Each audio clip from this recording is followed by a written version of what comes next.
جیتے گا ترازو بولو سب مل کے انشاءاللہ، سب خواب ہوں گے پورے مستقبل کے انشاءاللہ، ارمان نعیم ہو پورے اس دل کے انشاءاللہ۔ ليلۃ القدر کی تلاش بھی کرتے ہیں، حسب توفیق نیک عمل بھی کرتے ہیں، لیکن جو بات مجھے اور آپ کو سوچنی چاہیے، جس پر غور و فکر کرنا چاہیے کہ قرآن جو ہے وہ صرف پڑھنے کی کتاب تو نہیں ہے، یہ تو زندگی گزارنے کا لاہ عمل ہے۔ پیارے رب نے انفرادی حیثیت سے جو ذمہ داری اس دنیا میں آنے کے نتیجے میں میرے اور آپ کے اوپر رکھی ہے، قرآن نے کہا ہے کہ میں نے تمہیں صرف اس مقصد کے لیے پیدا کیا کہ میری بندگی بجا لاؤ، اس کے ساتھ ساتھ اس نے کلمے کی نعمت بھی عطا فرمائی۔ پورا نظام انفرادی حیثیت سے جو ذمہ داری اس دنیا میں آنے کے نتیجے میں میرے اور آپ کے اوپر رکھی ہے، قرآن نے کہا ہے کہ میں نے تمہیں صرف اس مقصد کے لیے پیدا کیا کہ میری بندگی بجا لاؤ، اس کے ساتھ ساتھ اس نے کلمے کی نعمت بھی عطا فرمائی، پورا نظام زندگی دیا۔ مصطفیٰ صلی اللہ علیہ وسلم نے جو مدینہ طیبہ کے اندر ریاست قائم کی، وہ کوئی آپ نے اپنی خواہش پر نہیں کی، بلکہ اللہ رب رحمان کے حکم کے تحت کی۔ اس قرآن کے نظام کو قائم فرمایا۔ میرا اور آپ کا مسئلہ یہ ہے کہ ہم قرآن تو پڑھتے ہیں، سنتے بھی ہیں، سناتے بھی ہیں، لیکن ہم اس کے نہ مفہوم سے واقف ہیں، نہ اس کی ذمہ داریوں اور اس کے تقاضوں کو پورا کرتے ہیں۔ آج جو آپ سب لوگوں نے روزہ رکھا اور یہاں پر افطار بھی کیا ہے، ظاہر ہے کہ یہ رب کے حکم کے تحت آپ نے روزہ رکھا ہے، اور اس روزہ رکھنے کے اندر میرے اور آپ کے اوپر کوئی جبر نہیں تھا، کسی دباؤ کے تحت ہم نے یہ روزہ نہیں رکھا، رب کی خوشنودی کے لیے رکھا ہے۔ ہم سب یہ جانتے ہیں کہ رب مجھے اور آپ کو دیکھنے والا ہے، ہمارے ہر کیفیت سے واقف ہے، دلوں کے حال جانتا ہے، اسی لیے ہم نے روزہ رکھا کہ اس کا حکم ہے، اور قرآن عظیم الشان میں یہ بیان ہوا ہے۔ لیکن قرآن عظیم الشان میں تو اور بہت سے بھی احکامات ہیں، لیکن میں اور آپ تو کبھی اس کے بارے میں نہیں سوچتے ہیں، الا ماشاءاللہ جس کو رب نے توفیق، رب نے حرام قرار دے دیا، زنا حرام قرار دے دیا، فحاشی کے کام حرام قرار دے دیے۔ یہ سب آیات قرآنی ہم پڑھتے ہیں، سنتے ہیں، تراویح کے اندر اس کے اہتمام سے کسی قاری کی زبان سے یہ الفاظ سنتے ہیں، لیکن ہم سمجھتے نہیں ہیں، اور اگر سمجھتے بھی ہیں تو ہم سمجھتے ہیں کہ یہ میرے اور کسی اور کے کرنے کا کام نہیں ہے، حالانکہ رب نے تو مجھے اور آپ کو براہ راست مخاطب کیا ہے۔ اور یہ زندگیوں میں بے برکتی ہے اس وقت، یہ جو پاکستان کی اگر ہم بات کریں، اس وقت جس طرح سے ہم سب مسائل کی چکی کے اندر پس رہے ہیں، عدل و انصاف سے دور اپنی زندگی گزار رہے ہیں، آخر کوئی تو سبب ہے اس کا۔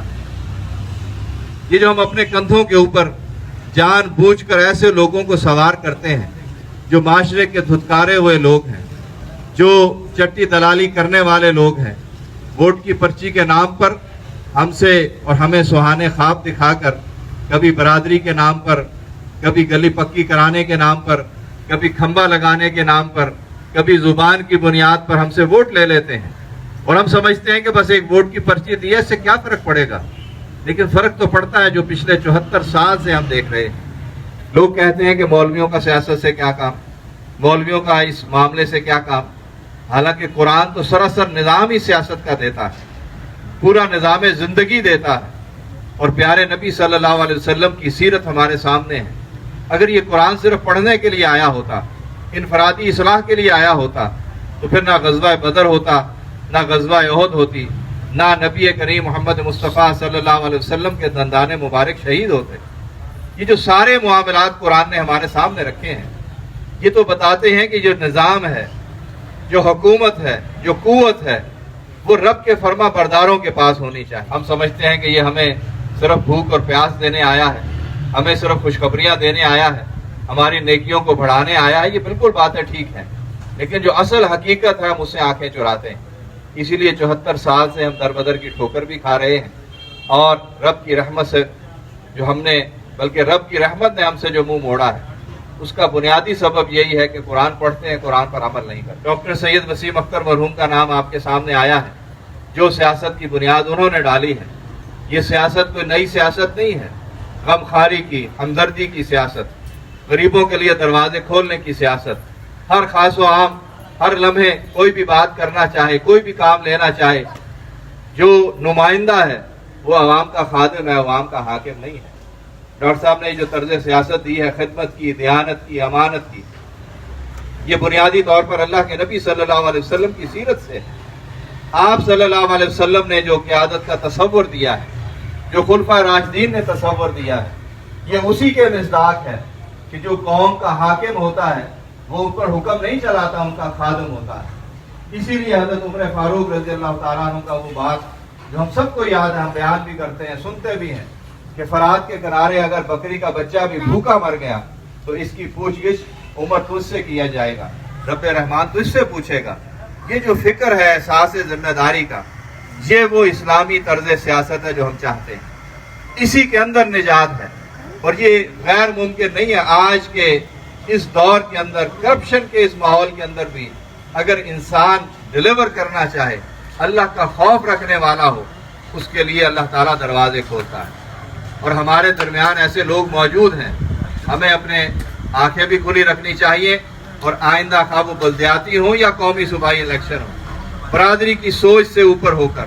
ان تمام تعصبات سے بالا ہو کر، پارٹیوں سے بالا تھا، جتنی پارٹیاں آج تو دیکھ لی ہم نے، دست و گریبان ہیں، کرپشن ہے، پیسوں کی بنیاد پر بکتے ہیں لوگ، ان سب کی بنیاد پر آج جو پاکستان کا حال ہے، سب سے زیادہ میں اور آپ اس سے متاثر ہوتے ہیں۔ ان سب سے اگر نجات چاہیے تو ہمیں اللہ اور اس کے نبی صلی اللہ علیہ وسلم کے اس آفاقی نظام کی طرف پلٹنا ہوگا۔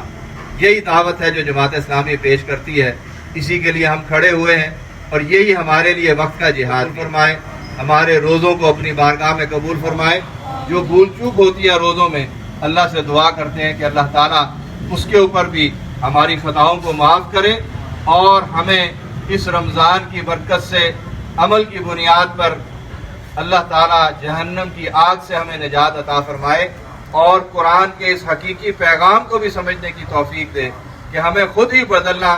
اور خود ہی اس نظام کو بدلنے کے لیے اٹھنا ہوگا، اس کے بغیر یہ ممکن نہیں ہے۔ اللہ تعالیٰ میزبان کے بھی رزق میں، مال میں، جان میں برکت عطا فرمائے، رزق حلال میں برکت عطا فرمائے۔ وآخر دعوانا الحمدللہ رب العالمین۔ ایاک نعبد و ایاک نستعین، اہدنا الصراط المستقیم، صراط الذین انعمت علیہم غیر المغضوب علیہم ولا الضالین۔ ربنا آتنا فی الدنیا حسنہ وفی الآخرۃ حسنہ وقنا عذاب النار۔